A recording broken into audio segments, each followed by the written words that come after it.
किसी ने बड़े कमाल की बात कही है। भाग्यशाली होते हैं वह लोग जिन्हें समय और समझ साथ मिल जाती है, क्योंकि समय पर समझ नहीं आती और जब तक समझ आती है तब तक समय निकल चुका होता है।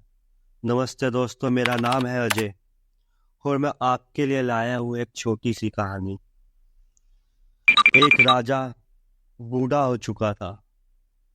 उम्र की इस दहलीज में उत्सव मनाना चाहता था। अपने मित्र देश के राजाओं को बुलाना चाहता था। एक बहुत बड़ा कार्यक्रम करना चाहता था। उस कार्यक्रम की शोभा बढ़ाने के लिए अपने राज्य की सबसे प्रसिद्ध नचनिया को बुलाया। उस कार्यक्रम में अपने गुरुदेव को भी बुलाया। कार्यक्रम शुरू हुआ। राजा ने अपने गुरु को स्वर्ण मुद्रा दी और कहा, आप भी उस नचनिया को पुरस्कृत कर देना। रंगारंग और एक शानदार सा प्रोग्राम चल रहा था। राजा की बिटिया राजकुमारी वहीं बैठी हुई थी। राजा का बेटा युवराज वहीं बैठा हुआ था। कार्यक्रम चलते चलते सुबह हो गई। सुबह के 3 बज गए। नचनिया ने देखा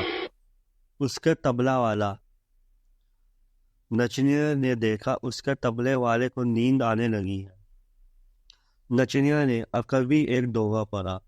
नचनिया ने कहा, बहु बीती थोड़ी रही, पल पल गई बिताए, एक पलक के कारण क्यों कलंक लग जाए। नचनिया तबले वाले को जगाना चाहती थी। इतने अच्छे से कार्यक्रम हुआ है, तुम गड़बड़ कर रहे हो। राजा को पता चल गया तो दंड मिलेगा। तबले वाला अचानक से चौंक गया और वो अच्छे तरीके से तबला बजाने लगा, लेकिन उस दोहे का अर्थ सबने अलग अलग निकाला।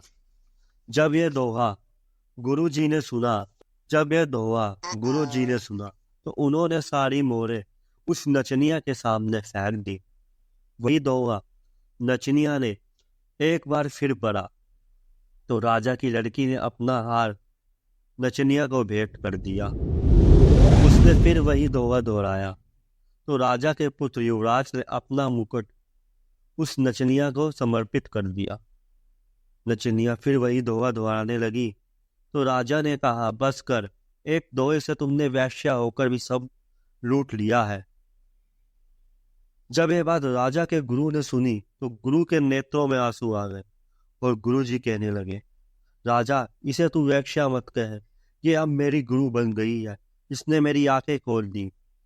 यह कहकर गुरुदेव ने कहा कि मैंने जीवन और भक्ति की, जंगलों में मैंने जीवन बिताया कर और आखिरी समय में मैं इस नचनिया का मुद्रा देखकर अपनी साधना को नष्ट करने यहाँ आ गया।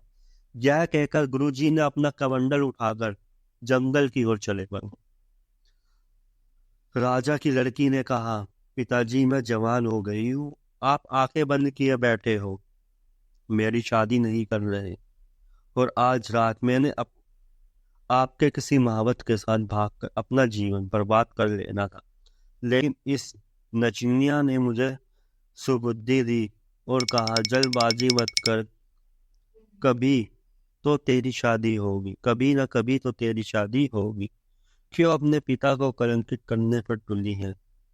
युवराज ने कहा, पिताजी, आप वृद्ध हो चले हो, फिर भी मुझे राज नहीं दे रहे। मैंने आज रात ही आपके सिपाहियों से मिलकर आपका कत्ल करवा देना था, लेकिन इस नचनिया ने मुझे समझाया कि पगले, आज नहीं तो कल आखिर राज तो तुम्हें ही मिलना है, क्यों अपने पिता के खून का कलंक अपने सिर पर लेता है, धैर्य रख। जब ये बात राजा ने सुनी तो राजा को भी आत्मज्ञान हो गया। राजा के मन में वैराग्य आ गया। राजा ने तुरंत फैसला लिया, क्यों ना अभी युवराज का राजतिलक कर दूं। फिर क्या था, उसी समय राजा ने युवराज का राजतिलक कर दिया और अपनी पुत्री को कहा, पुत्री, दरबार में एक से एक राजकुमार आए हुए हैं, तुम अपनी इच्छा से किसी भी राजकुमार के गले में वरमाला डालकर पति रूप में चुन सकती हो। राजकुमारी ने ऐसा ही किया और राजा सब त्याग कर जंगल की ओर चला गया और अपनी गुरु की शरण ली।